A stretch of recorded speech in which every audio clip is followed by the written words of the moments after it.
Samuel, hi. Hi, Vajrang. Congratulations, buddy. Thank you so much. I think you completed March training program, right? Yeah, correct. Okay, go ahead. The major thing, right, I was struggling is in the RE framework.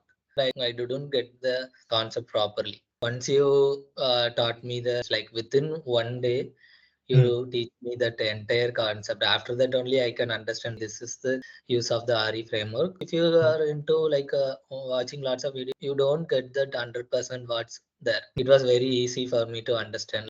And the major thing is like we were using GitHub in our projects, right? In our training.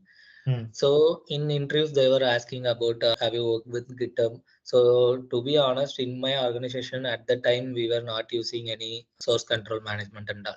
So we have used the GitHub right in our training. So it was very helpful to crack for me in that scenarios. The great point in this is earlier I don't have the confidence to give interview before attending our training. I literally thinking by myself and I'll be feeling low. Once I got completing our training, right, I got confident and then started giving interviews. Yeah, and finally I have placed now. So thanks a lot, Varja, for helping us to reach out this stage.